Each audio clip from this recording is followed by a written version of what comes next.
Hello, these are my hands, this is my disembodied voice, and today we are going to be talking about the latest community firmware release version 1.2 Chopin for the Synthstrom Deluge.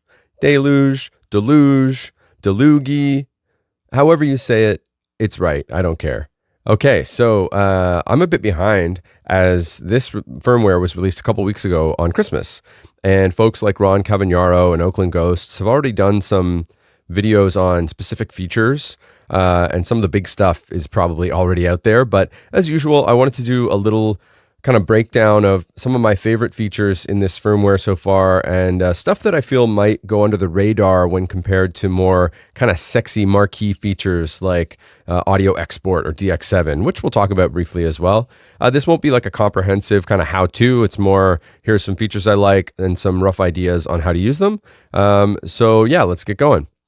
Some caveats, the most obvious being my wooden sides are gone from my Deluge, and that triggered some people last time because I didn't mention it, and it just looks a little naked with these 3D printed kind of black sleek sides. My wooden sides are beat up, the faceplate's beat up, I'm a little beat up. I thought it might be time for a temporary change. I still have the wooden sides, and they'll go on at some point, but for now, we're going sleek.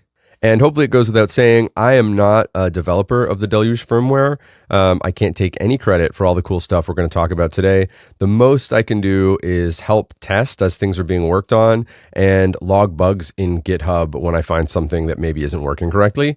If that sounds interesting to you and you're also not a developer but want to know how you could contribute, that's one way to do it. More eyes the better on these features. So in the description, you'll see a link to the page where you can download the firmware and get the nightly firmware if you want and see the changelog and all the documentation for all the new features. So if you want to follow along and test things as they come or before they're officially released, logging bugs in GitHub is a great way to help out. Putting them on social media, on the Facebook group or whatever, isn't really that great because not all the devs frequent there, and it can just scare people away from getting into the community firmware if it's a lot of people talking about, oh, there's a bug. But GitHub would be the best place to report that sort of stuff. And finally, once again, these developers are all doing this on a volunteer basis. They just love the community and want to push this unit as far as they can in their free time, free of charge. So just keep that in mind as we're going through stuff. If there's something you want it to do, but it doesn't, or you find a bug or whatever, everybody's doing this for the love of music and the Deluge. To that end, there will be a link in the description to the Patreon that supports the developers with testing equipment or whatever else they need. So feel free. Okay, enough of me rambling. Let's actually get into some of the new features.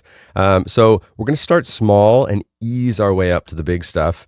And at the beginning, let's just look at a cool little menu simplification that has happened in the 1.2 firmware. So a perfect use case for this is we're going to have to turn some features on in the community features section of the menu.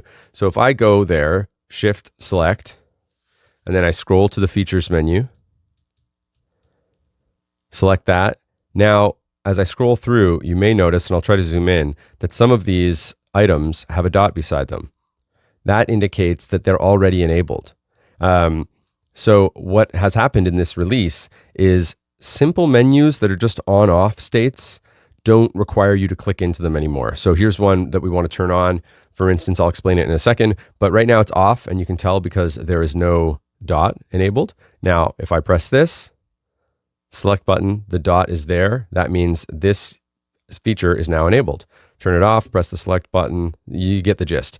On the OLED display, I believe that is indicated via a checkbox with a check mark when you select it. So this just saves you a bit of menu diving. You don't have to go into another level of menu in order just to enable an on or off state. So you can just select that and then back out. You don't have to dive deeper like I was saying. So that's the first thing.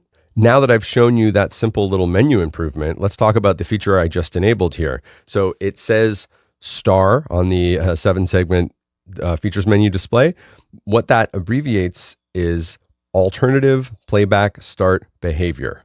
So that's a mouthful, but what it really means is this feature changes where the playback starts from when you press the play button.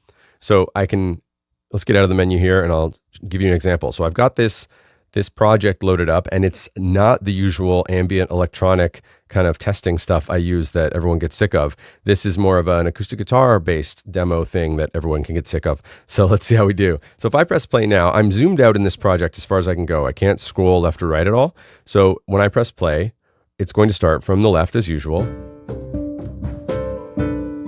Now, if I zoom in and scroll over and press play, notice it starts from the leftmost point of where I'm zoomed to. So it starts from the measure or bar I'm looking at instead of from the beginning when I press play. So I can scroll back to the beginning, starts there, scroll over, it starts at the 5th bar because that's where I was. Now, that's very helpful if you're trying to edit something. Let's say I'm in this kit here and I zoom in and I want to get to, the 3rd bar. And now if I press play, I don't have to wait for it to come through here to test the sound change I've done. You can see it starts right from the left side of that bar. Now, what about if you want to start from the beginning? Well, that's simple. You press the horizontal encoder and play. And now it starts from the beginning. That behavior is flipped from what is standard. So without this feature on, you would press play, it starts from the beginning, and you would press horizontal encoder and play, and it would start from wherever you were looking at. So this alternative playback start behavior, a real mouthful, like I said, basically just flips it. It is an alternative. So if you like this idea, you can enable it, and now wherever you're looking at is where you'll start from, or horizontal and play to start from the beginning. Hopefully that's pretty self-explanatory, and you may or may not use it, but you don't have to. So that's alternative playback start behavior. Okay, speaking of features that help you orient yourself as you are working on a composition or a project, there's a new way of visualizing how many bars or steps you have left before a launch event happens. So a launch event being like a clip launch or a section change. So to demonstrate that, I've got this project again. We've got this kind of blue section playing. Now if I launch the purple section, you'll see it counts 4 bars left, 3 bars left, 2, and then 4, 3, 2, 1. Boom. So what that's doing is telling you how many bars are left before your change is going to happen.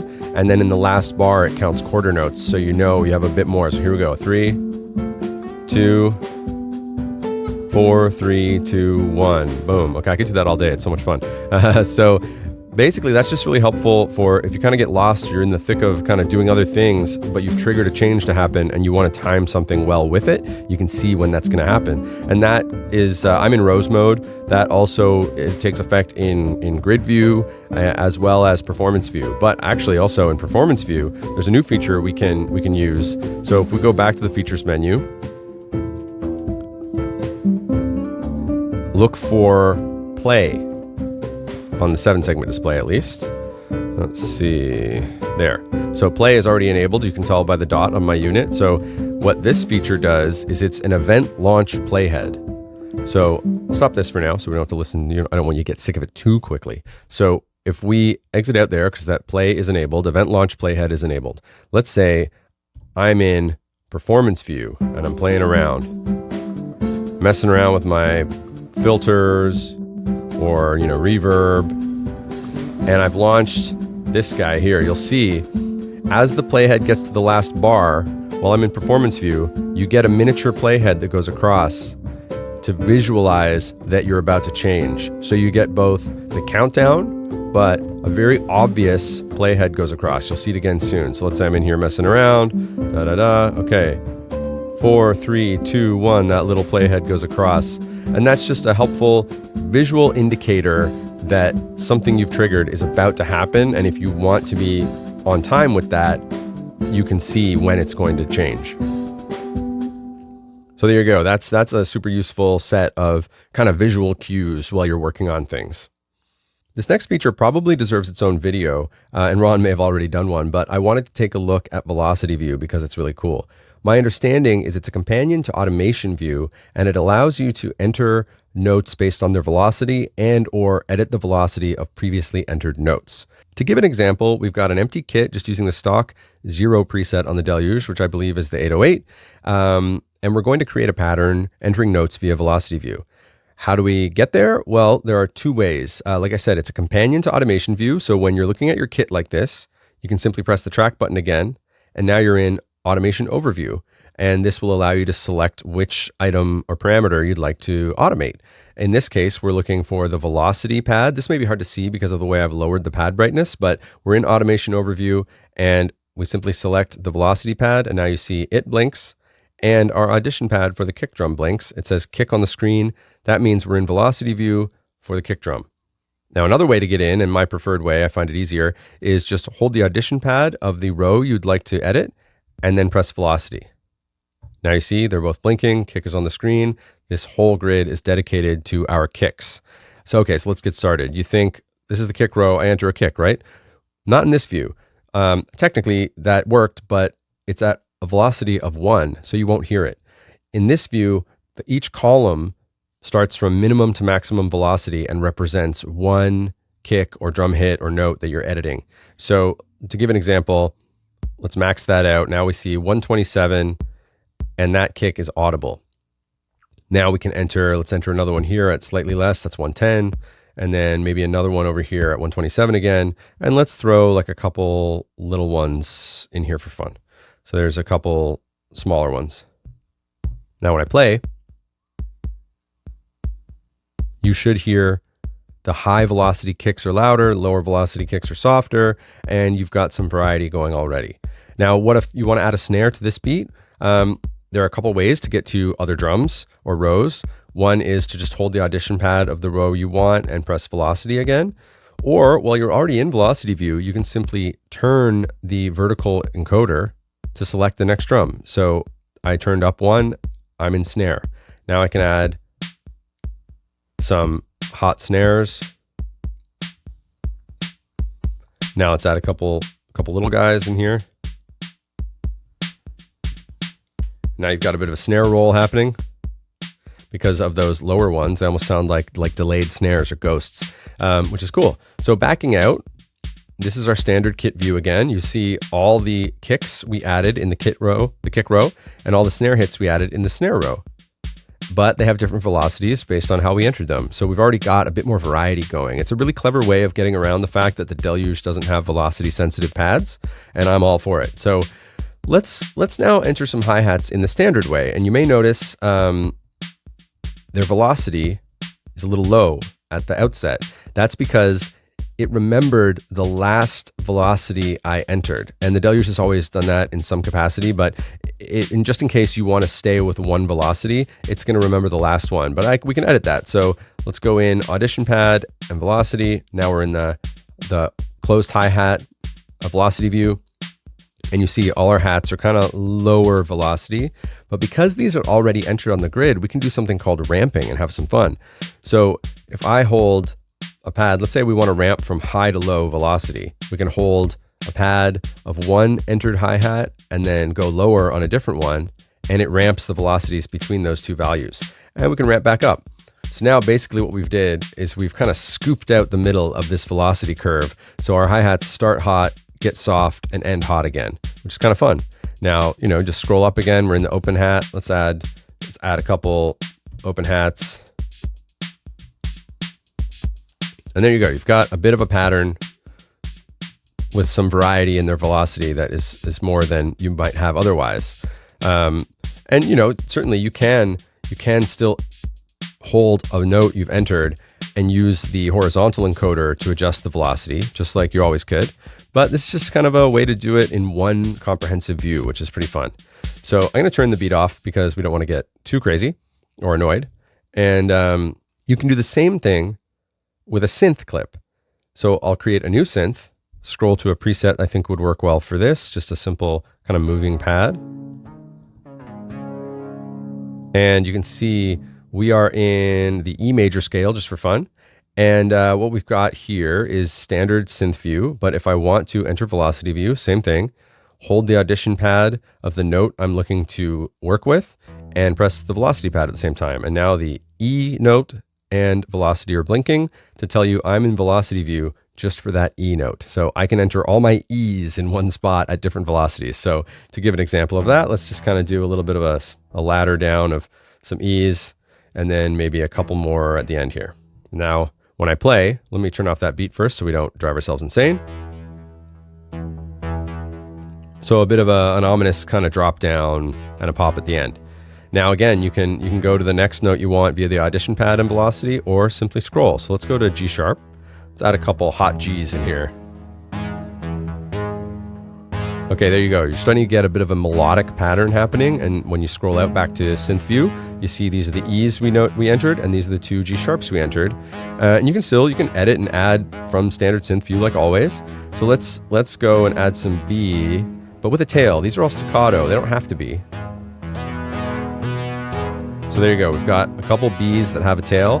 Now again, hold the audition pad for B, press velocity. You can see these are at maximum velocity. Maybe we don't want that. But you see the tail in velocity view, which is useful. Okay, so we've just, one of them is a little softer, one of them's a little louder. We go back out. This is what our pattern looks like. You add back your kit. Maybe put some reverb on the whole thing. And there you've got something a bit interesting, all starting from just working with velocity, which is pretty cool. So hopefully you can see kind of where that would come in handy, or how that might be useful in a creative context, or just to edit velocity even of notes you've done already. You just kind of want to make it easier on yourself to go back in and edit all those velocities to give some variety. Speaking of new ways to enter notes, let's take a brief look at the new chord keyboard layouts that have been added in 1.2. So to start, I've got an empty synth here, just using a pad sound I made in the Deluge.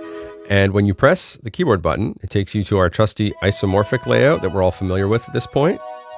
But if you press the keyboard button and scroll via the select encoder, you get to some other layouts like this new chord keyboard. Now, the first chord keyboard we're going to look at, I'm told, is based on a similar concept found in the Oxy One device. I've never used one personally, but if you have, maybe this already looks familiar to you. So basically what we've got here are columns of chords built around a particular note that all fit within the scale you're in. And we're in E major, so this first column is going to be chords based on E that fit E major, starting with, you guessed it, E major itself. E major 7, E6, and so on. I'm not the best music theory guy to explain that context to you, but I do know that as you progress this way, you move through the notes in the scale with chords built on those. So E major is the first column. That means F sharp is the next column in the E major scale. But in the context of E major, F sharp would be a minor chord, as you see reflected here. So F sharp minor 7, G sharp minor, A major, B major, C sharp minor, D sharp diminished, and then you resolve to E major, but you're up an octave as you go over this way. So it's a fun way to find chords in a progression that you may not have experimented with before that all fit well together.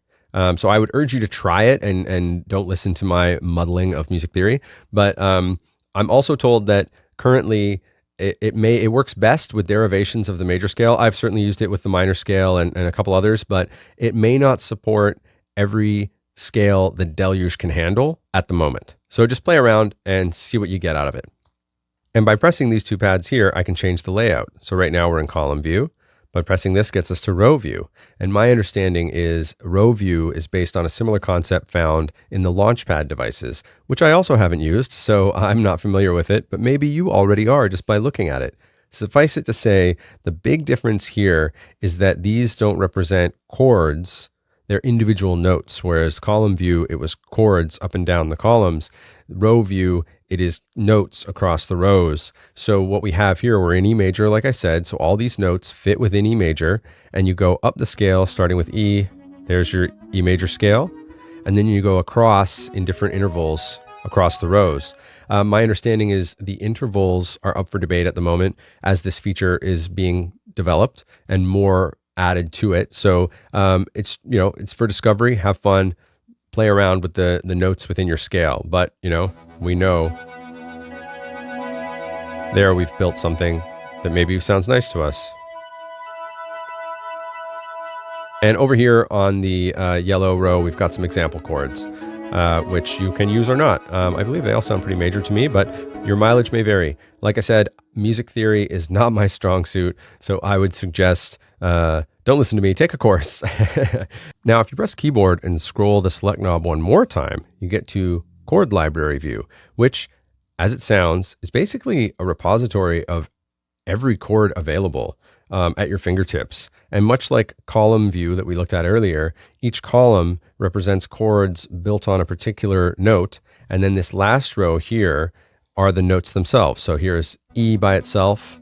Then your first chord is E major, E minor, E6, and then you can scroll using the vertical encoder and you see these two rows here kind of scroll with you to give you a visual indicator that you've scrolled up, because there are so many chords that wouldn't fit on one page, all the way up to E minor 13, which I've never used, and your mileage may vary. Like I said, take that music theory course. But you may have noticed something already, that we have E major and E minor, but we're in the key of E major. Why do we have E minor there? And like I said here, the individual E, individual F sharp, that F shouldn't be there in the key of E major. We don't have scale turned on. And in this view, if you don't have scale turned on, it'll give you everything available in the chromatic scale. So all your majors and minors will be here. So if you want to stick to just the chords that you need for the scale you're working with, press scale.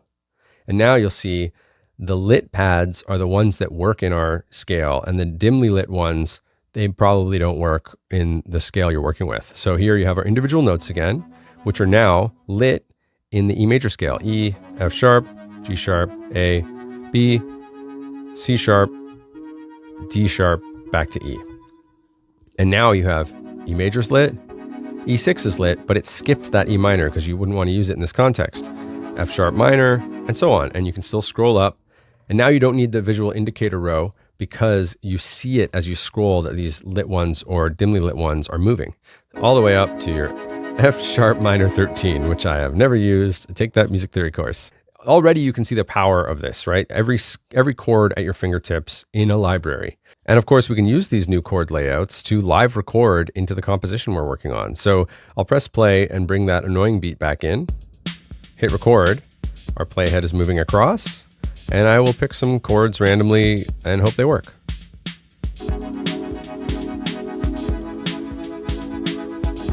There you go, pretty safe.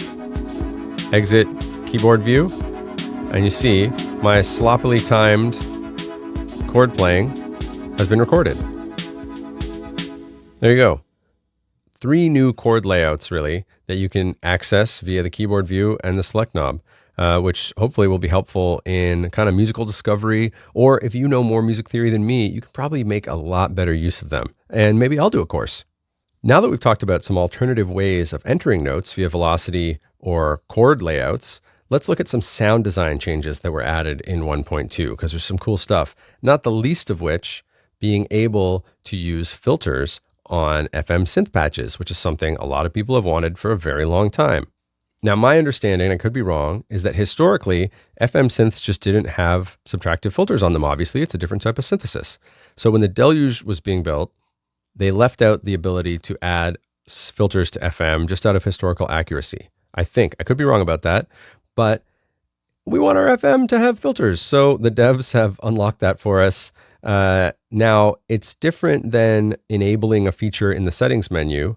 You have to do it via the filter section. First of all, I've got a standard Deluge FM synth pad, a bit of a brassy flourish.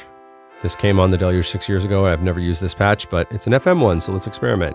Now, right now, the filter's off, has no effect, right? But I'll turn on sticky shift for easy access. If you go to the low pass filter type, and you can get there through the settings menu as well, the synth settings menu, and scroll over. Now we've got our 12 dB ladder filter.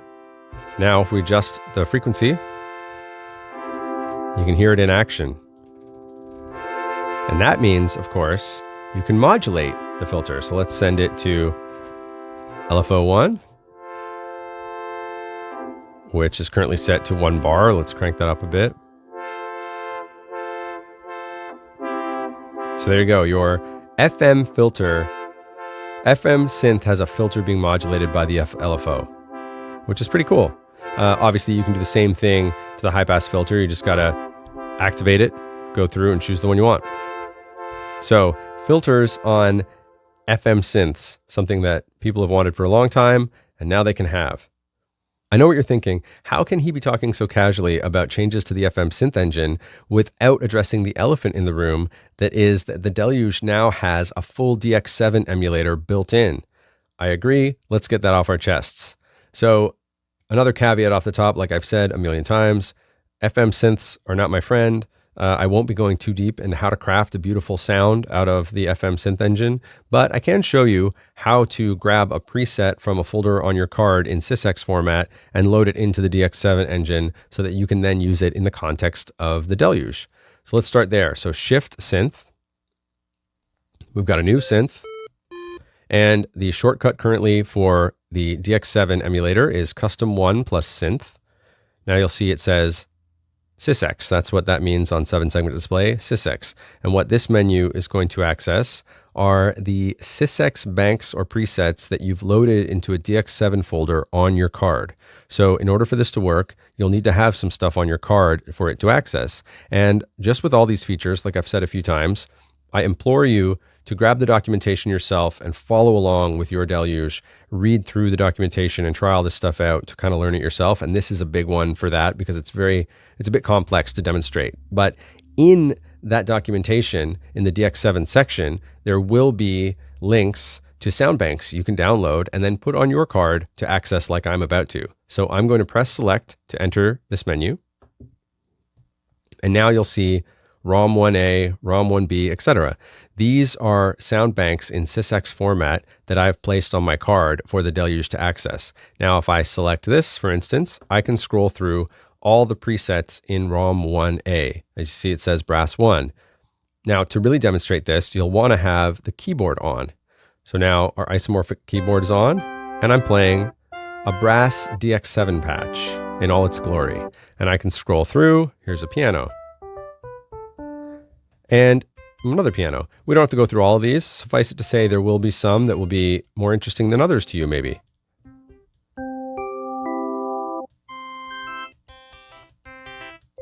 There's a vibe that's kind of nice. So you can now have a DX7 vibe on your Deluge in the greater context of the rest of the effects and synth engine. So that's step one. Hooray, you've done it. Now, what is the sidebar? This is the DX7 sidebar, and these pads indicate carriers or modulators that are in use to create this FM patch. Now, like I said, I don't really know FM synthesis very well, and this isn't going to be a tutorial on how to do that, but you can turn them off or shift plus the pad to edit their level or coarse tuning. Suffice it to say, you'll want to do that yourself because I'm not going to go through that right now because I'm no expert. But if you press shift and the 7th pad, you get to a more comprehensive editing menu. So this is editing the overall algorithm this patch will use. And here's feedback. And you can scroll through all the many DX7 options you can edit, which we're not going to get into now. DX7 editing will be a whole other video. Take a course. And so for now, we'll be happy with our little vibe patch, which we now have access to in the greater context of the Deluge. So we'll put some notes in here at random.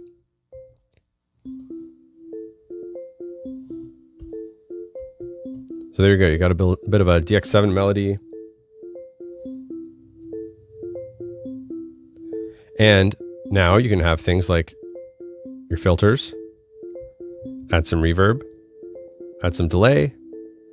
Now you can do everything you could do in the context of a regular synth, you can basically do here, which is very cool. Now let's say you want to change this patch you've selected. So if you want to change the preset and you don't want vibe anymore, first of all, you can save this. So you do, save and synth, and now you can save vibe 1 on your Deluge card. So you don't have to go through that whole rigmarole again. Just save it, use this one later. But let's say you want to change what sysx file that this sound is using. You can go to type in the oscillator row. You'll see it says DX7. So I did shift plus type just to be clear. You can get there through the song menu as well, but shift plus type tells me it's DX7. I can change that if I want, but let's say I just want to edit what DX7 patch that is. Press it. Now we're back to that sysx menu. And now I could go through and choose a different one if I wanted to. Also, you can turn the select and get to edit. And this gets you to that full comprehensive, all the things you can edit about the DX7 synth, which, like I said, I'm not going to touch the operators and algorithms and things right now, but you can get to also engine, which gives you vintage or modern. And that just helps you kind of emulate a bit more of that kind of 80s goodness. And then, yeah, back to SysX. So there's some options for you there if you want to change your DX7 patch. That's about all we're going to look at with the DX7 today. It probably deserves 55 videos on just how to access all the stuff and what to do. Why would I want to change what this modulator or operator does? But that's, take a different course. Before we move on to the next big feature, let's take a look at another nitty-gritty sound design addition that some people have been waiting for a long time. In times past, if you tried to sync LFO2 by using this pad here, it just said soon. Well, my friends, I can tell you that by the good graces of the volunteer developer community, soon is now. Yes, we can now sync LFO2 just like LFO1, with a difference. What do I mean? So LFO1 syncs globally based on the grid. LFO2 syncs based on the note. To demonstrate, Shift Synth, we'll do another new synth here. So many new synths. I'll strategically place a long note here, not right at the beginning. Let's just do it here. Now when I play it, no movement, nothing happening, right? Let's use LFO1 to modulate the filter at 1 bar. There we go, 1 bar, LFO1 modulating. You can kind of hear that this note, when this note starts, the LFO has already started modulating. So the LFO is synced here, not here. Now, let's do the same thing with LFO2 to 1 bar.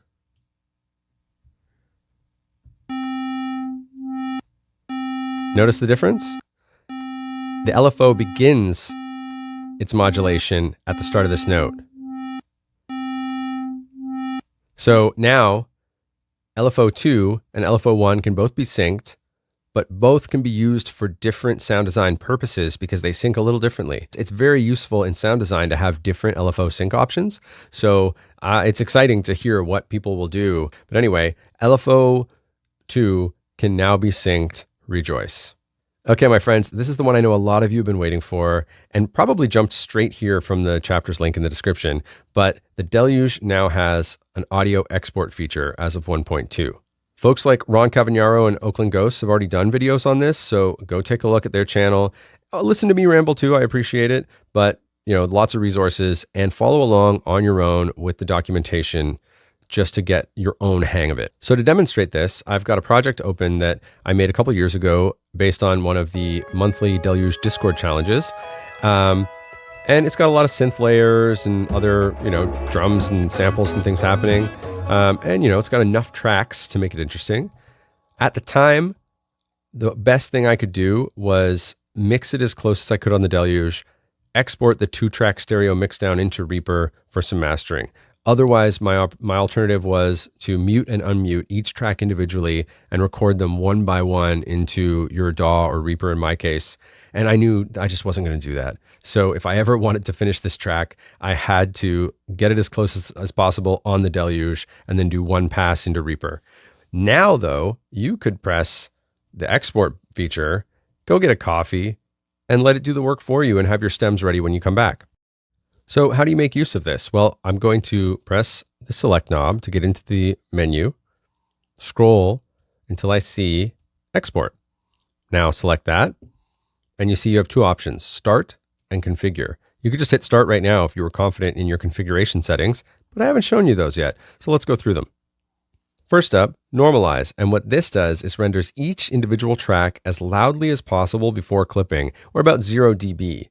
So I have this off because I wanted to preserve the individual volume levels and dynamics that I've established between tracks. But if you just want everything individually as loud as possible so you can deal with it all in your DAW, that's up to you, and you can turn this on.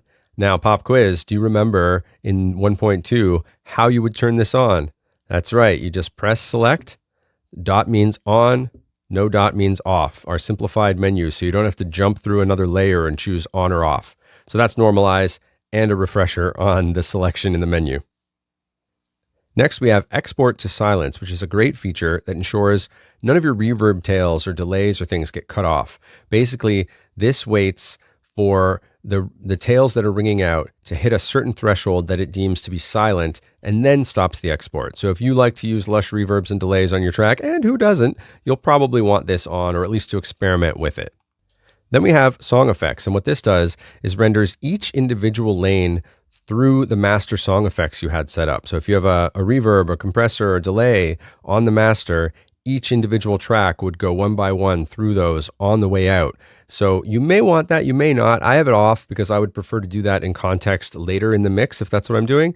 But for exporting stems, I'm going to keep it dry. And finally, offline render, which is a great option. I usually leave this on as well. What this does is mutes the audio and speeds through the render as fast as possible, so your export is done quickly.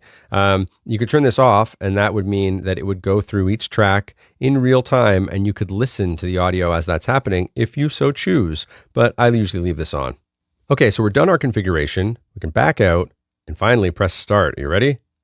Boom. Okay, so it looks like the Deluge is freaking out a little bit, but this is all normal. What's happened here is it has muted the tracks it's not working on. It's recording the one track at a time, and it has 9 total and will count down as it finishes them. So I'm going to stop this now because we don't need to sit here and watch this happen in real time. And you probably want to know, how do you abort an export if you haven't set it up properly, or it's not what you want to do right now. So simply press back. It'll say sure. Press select, stop. So there you go. It's all done. You're back. You can reconfigure it and do whatever you need. So that's audio export. It's a great feature. A couple caveats, of course, at the moment. It's still being worked on, just like a lot of the features that we've talked about today. So at the moment, it will ignore things like MIDI tracks or silent tracks or muted tracks. Also, at the moment, it doesn't give you a master render of the entire track. It just gives you the individual stems, but certain things are already being worked on for 1.3, which is going to be very cool. So sit tight if you have any needs from audio export. This is a really cool feature to see worked on, and I'm sure you're all excited to use it and see where it goes with more options from here. All right, we made it. So those are some features that I really wanted to talk about in 1.2. There is so much I didn't get to talk about.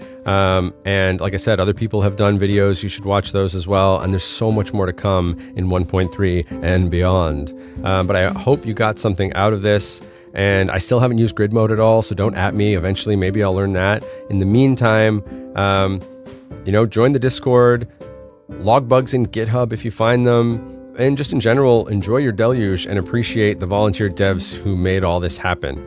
And, if you feel like checking out some of the music I've released, go to baymud.bandcamp.com. Let me know.